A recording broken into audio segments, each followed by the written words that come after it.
You're watching KAPP 35 News Nightcast with Dana Cowley. Meteorologist Mark Lee with weather. And Bob Romero, sports.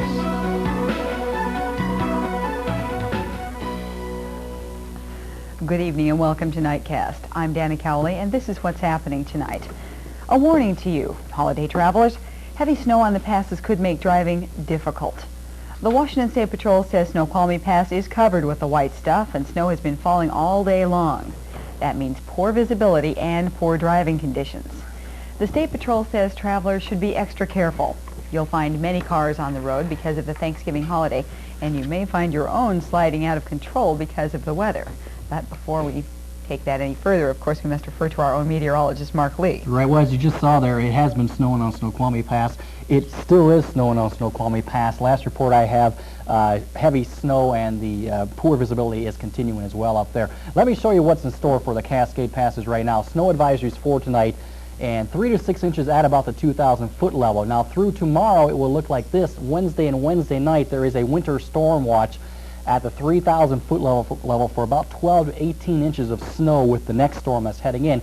And of a little more concern, I think, tomorrow, if you are heading over the passes into western Washington and you make it over there, there is going to be very heavy rain. That combining with the snow melt and all the snow that they're getting in the passes and the warmer temperatures that are coming in on Thursday means more flooding for western Washington. So if you're not snowed in, you might be flooded out. And be prepared for heavy rain, heavy snow, strong winds, and poor visibility. You're going to get them all. I might just stay home, Mark. I am. Thank you very much. We'll talk to you a little bit later about more weather. High gas prices aren't keeping holiday travelers from making their moves. A survey by the American Automobile Association shows that more people this year than last will drive more than 100 miles to reach their Thanksgiving destination. AAA asked 1,500 adults about their T-Day plans. Most said they would take a car instead of a train or a plane. The cost of a 100-mile trip by car, even with this year's high fuel prices, comes out to be about $7. Anonymous tips to Yakima County Crime Stoppers has led investigators to find 2 fugitives. The first tip led officers to Hermiston, Oregon, where they arrested 31-year-old Gary Lee Heilman last night. He is currently in the Umatilla County Jail awaiting extradition. He is wanted in our community for first-degree assault charges and for failing to comply with his vehicular homicide sentence.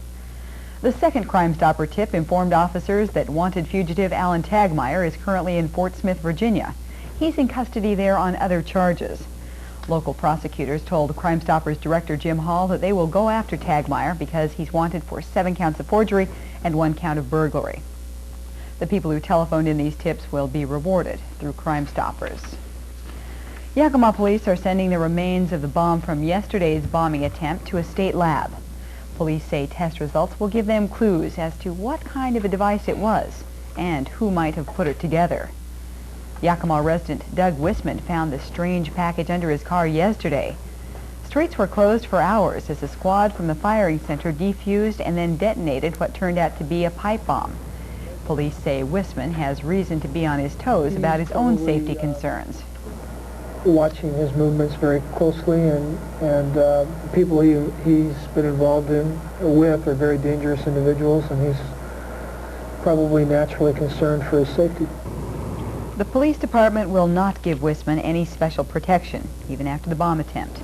Welton says police receive reports of up to 40 threats a week, and they simply can't protect everybody. County commissioners told city officials today that they are going to start to build a new jail facility. The county wants to tear down the old Crest Linen building and put the new jail in at that site. The county also wants to move the sheriff's department into the old Safeway building on the same block. The county says they're under pressure from the state and the feds to get a 200-bed project underway. However, the city wants the county to make the jail into a 400-bed facility. That way they can put away more criminals. But that's going to cost money, something that Commissioner Graham Tollefson says the county simply doesn't have at this time to put into those beds. We can't afford to do as much as they would like to have done unless they can come up with some money to help pay, and they may be able to. Tollefson thought the city might use its one-time grant money of $425,000 to help pay for the jail extension. But Mayor Pat Burnt says that money is needed for the police. Facility needs. They're taking care of their sheriff's facility needs by remodeling and moving. That doesn't help us, and originally there had been plans for a joint law enforcement facility that would